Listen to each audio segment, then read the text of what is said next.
Bonjour mes amis, mon nom c'est Solange Thibodeau, alias Solange Bonheur, et je suis l'auteur du livre de la COVID-19 à la dictature mondiale.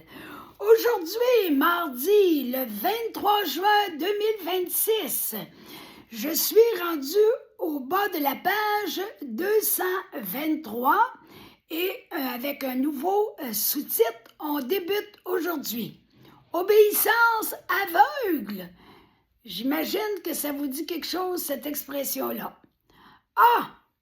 Dans les groupes sectaires, un disciple digne de ce nom renonce à lui-même en se soumettant à son maître spirituel. B. Actuellement, dans nos sociétés covidiennes, un citoyen digne de ce nom renonce à lui-même en se soumettant à son chef d'État. Voyez-vous le parallèle? Ah!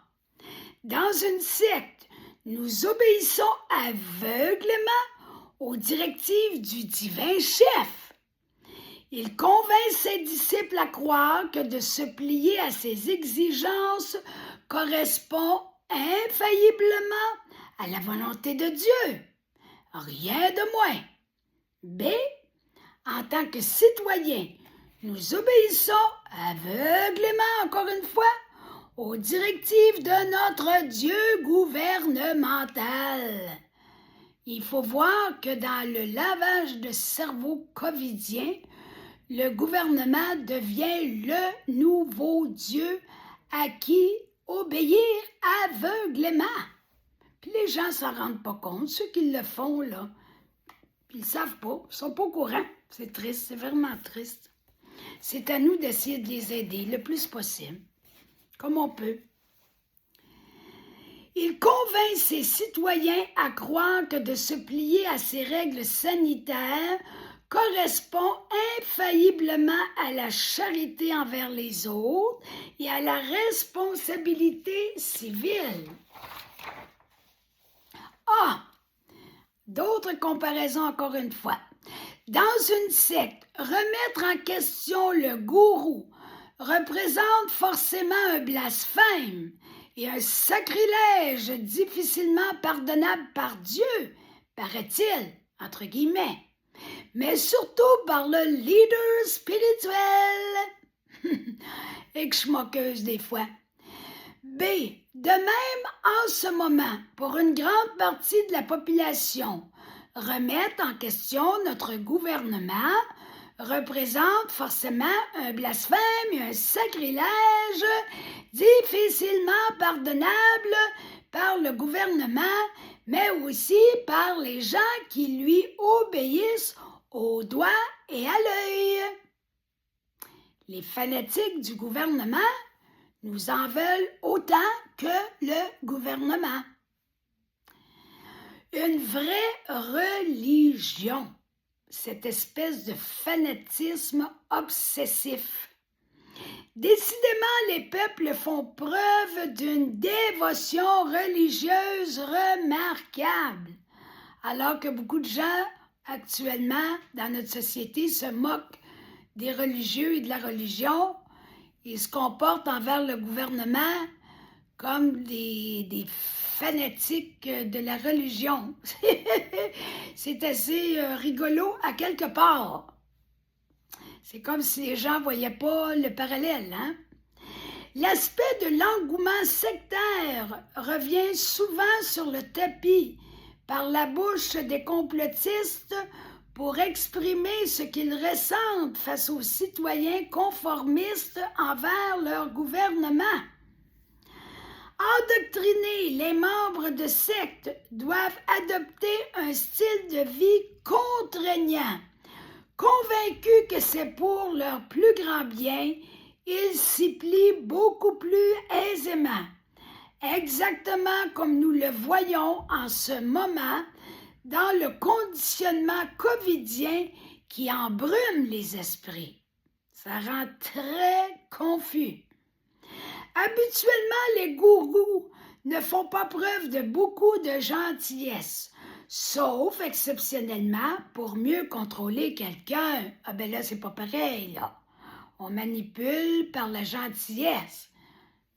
C'est une autre histoire. Question de ruse et de stratégie.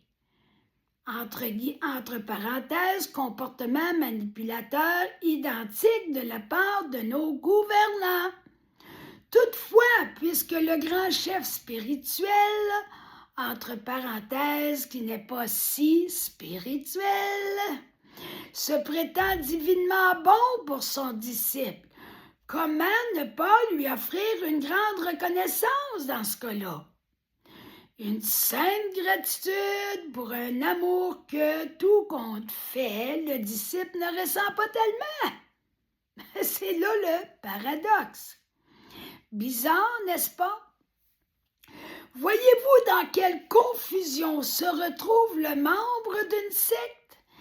Malgré qu'il soit libre comme l'air, il expérimente la prison, la séquestration à l'intérieur de lui-même, emprisonné psychologiquement, spirituellement et affectivement. Il s'égare dans un tortueux labyrinthe mental. Ah! Pour son bien, le gourou assujettit son disciple dans un mode de vie illusoirement chrétien, qui le plonge paradoxalement dans la souffrance. Il assène une vérité un jour et son contraire le lendemain. Voilà une tactique sectaire qui s'additionne aux autres pour décerveler la pensée des dévots. B. Pareillement, pour son bien, le gouvernement assujettit ses citoyens à un mode de vie illusoirement responsable et bienveillant qui les plonge paradoxalement dans la souffrance. Il assène un point de vue un jour et son contraire un peu plus tard. Entre parenthèses, les masques tout à la fois non recommandés en début de pandémie et soudainement obligatoires. Quelques semaines plus tard, on a fait un gros plongeon là. On est plongé du fait qu'il ne faut pas utiliser les masques, que c'est pas recommandé, au fait que ça devient obligatoire. Wow! Intense pas mal. Oh là là! Voilà une tactique gouvernementale qui s'additionne aux autres pour décerveler la pensée des citoyens. Ah! Seuls des gens naturellement fins psychologues et brillants requins réussissent à mettre en place des sectes bien rodées où les disciples, cerveau lavé, leur mangent dans la main. B. La même tactique gouvernementale nous est servie concernant les consignes sanitaires qui changent à la vitesse de l'éclair. Il s'en trouve aussi de fins psychologues et de brillants requins de ce type au sein de nos gouvernements et surtout parmi les membres du Forum économique mondial.